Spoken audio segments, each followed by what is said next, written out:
Hi everyone, Az here from HeelvsBabyface. Huge thank you, by the way, to everyone who watched my 25-minute Picard trailer video yesterday. I know I jested that if I got like 5 views, I'd be happy. And yes, it was a self-indulgent video. But I honestly said to myself, if this gets like 10,000 views, I'll be okay with that.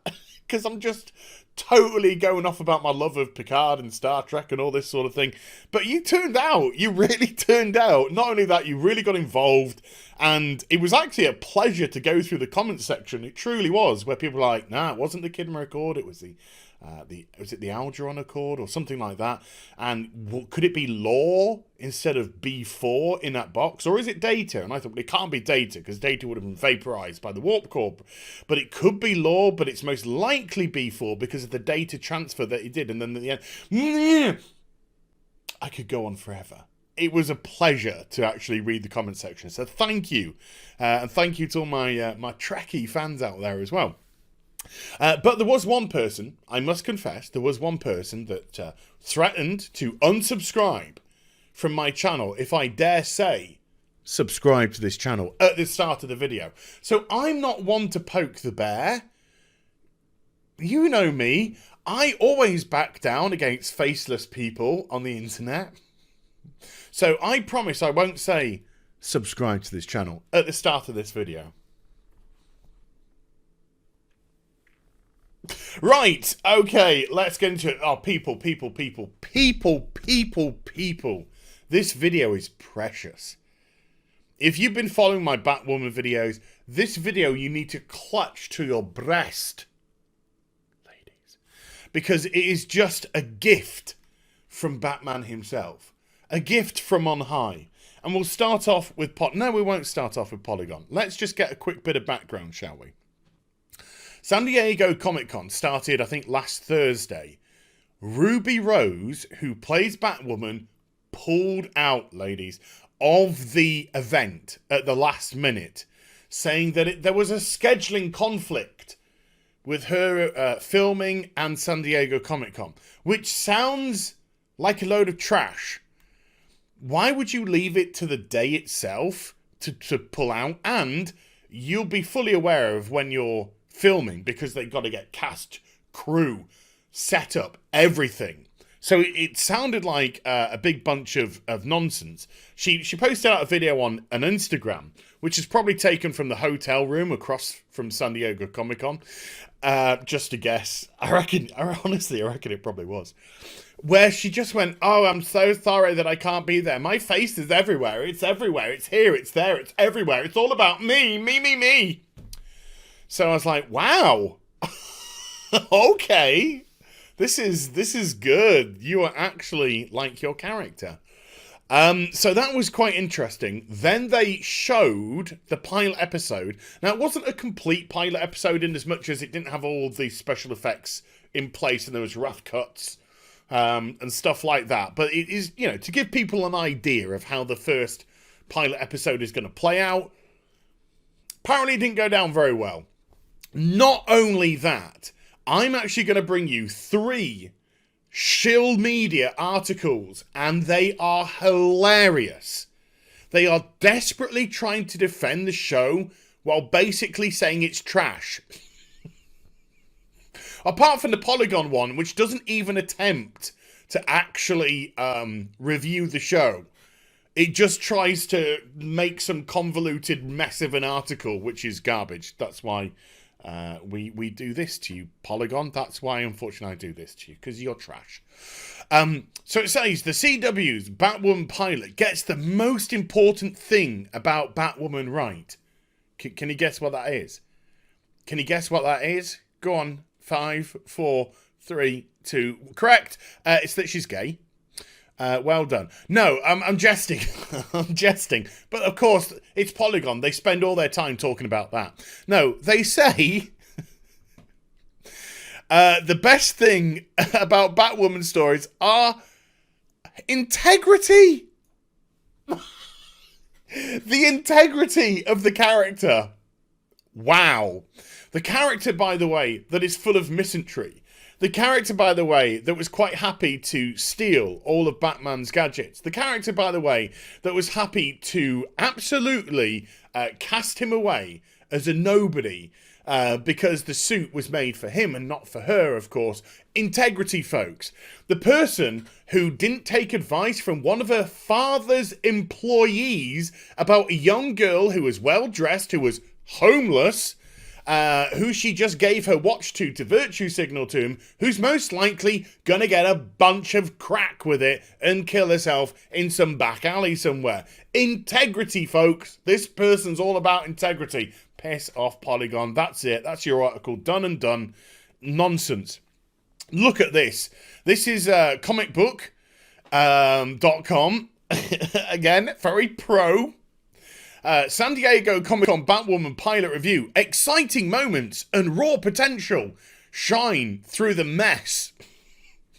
And I shit you not, it just has paragraph after paragraph, which I will link in the description box down below because this one's just hilarious, of why this is terrible. And I'll choice pick some out. I'll choice pick some out for you. The first episode of the highly anticipated DC project debuted at San Diego Comic-Con on Wednesday and is filled with both exciting surprises, which it doesn't include at all in this article, and massive disappointments. You just put mess. Exciting moments and raw potential. Okay. So where does it go? It says here, there's a lot to be excited about with this series, which it never mentions anything about that.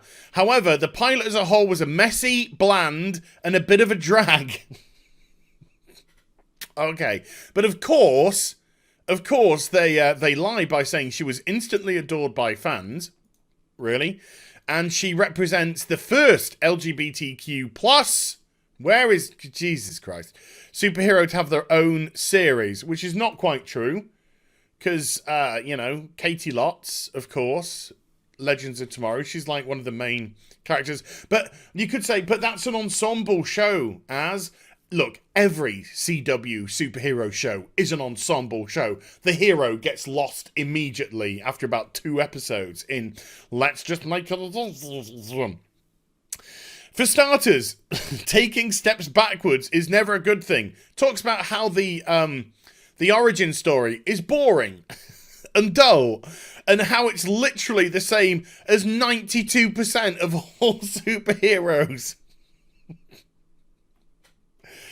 It's a little rough, made rougher by the flashbacks to Kate's childhoods. These moments are necessary in setting up a couple of major plot points and a pretty huge reveal at the end of the episode, which is wonderful. What is that, Alice being a sister? But they just look ugly. There's no style or quality to these flashbacks, and they don't do anything but make you cringe. Exciting moments and raw potential. Okay, I'm still kind of trying to find it. Perhaps the most frustrating part about the entire pilot is the blatant reliance on Arrowverse stereotypes. It's just the same as all the others. Just about every other supporting character in this show is a carbon copy of other archetypes in the franchise. There's the quippy nerd, tech wizard, hard-nosed estranged father, the socialite sibling with a heart of gold. The list goes on. This pilot feels wholly unoriginal. Exciting moments and raw potential. Okay. It's still criticizing. I've discussed the real issues with this pilot, but I stand completely each and every one of them. But despite all of that, I'm truly excited for the rest of the show. That is all they say. That is their excitement. It's just paragraph after paragraph after paragraph of criticism. But the reason why they're putting this here is just I'm excited for it. Somehow. Based off nothing. Based off nothing at all. What can you do? And then we get, let's get to Gizmodo. Gizmodo, another shill site, of course. And this one's just beaut. This one's just a beaut. The mediocrity of Batwoman also feels like one of its biggest strengths. What?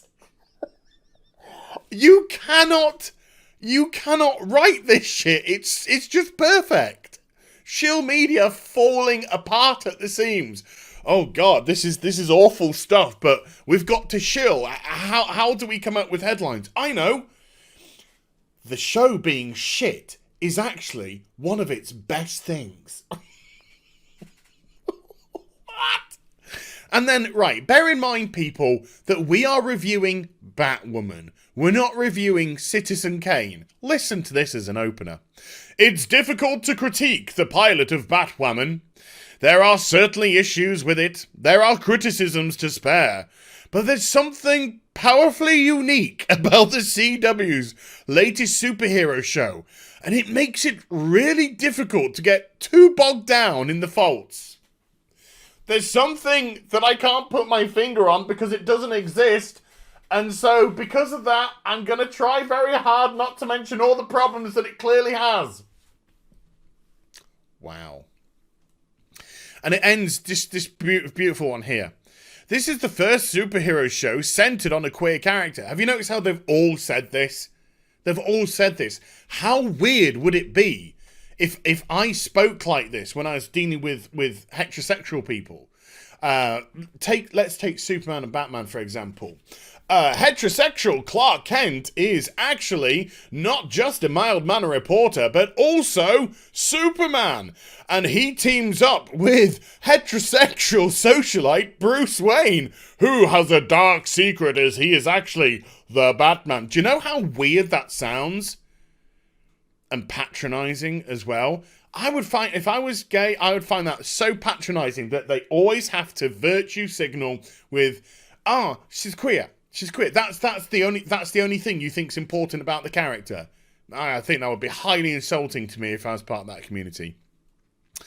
This is the first superhero series centered on a queer character, which makes it vitally important. Why? Even if sometimes it gets caught up in its own mediocrity. Why? Why? If that is just their sexuality. That shouldn't be what defines them as a person at all.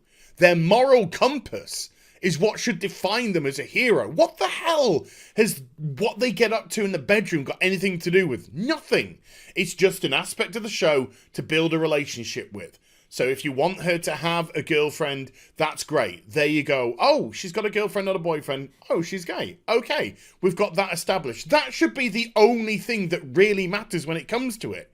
It's not a defining feature. You're not breaking any ground here.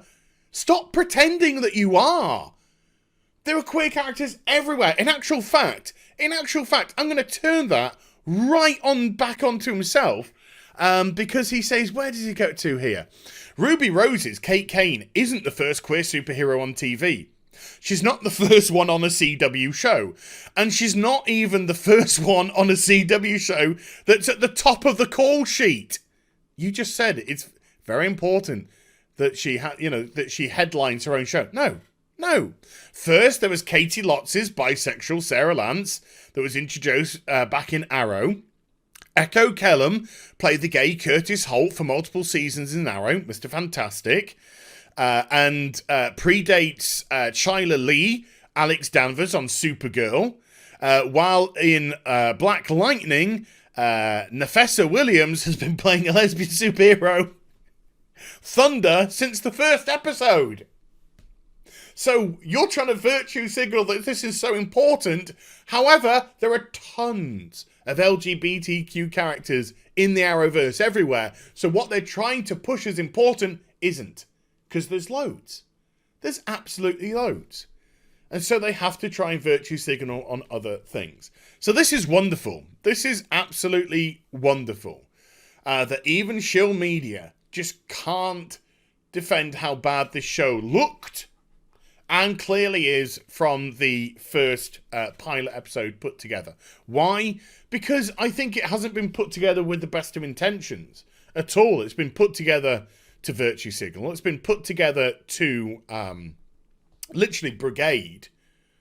And the amount of misandry, when you have an audience of 50-50 male and female, that's what the CW audience is. And you are actively antagonizing them to try and literally become that virtue signaler. how are these people employed? How? It's an absolute mystery to me. I expect the first couple of episodes, maybe first 2 or 3 episodes, to do well in terms of viewership. And I think the first episode's going to do well because I do think there's going to be a freak show element to it, a car crash element to it. I do think people are going to show up to see how this is, just how poorly or how average this actually is. All this hype around this, and they're just going to watch some really bland, basic, typical CW formulaic trash, which it's all dubbed down into right now. And they'll drop off just as quickly as they drop off with all the others, and it'll fall into the probably like the 1.5 million mark before you know it. Because that's what happens with CW shows, because there's nothing different about any of them whatsoever. So I hope you enjoyed the vid. If you did, do get a thumbs up and also subscribe to the channel. Follow me on social media and Twitch for live streaming. Links, they're in the description box down below. And I'll be back with some more stuff very soon. You take care. Bye for now.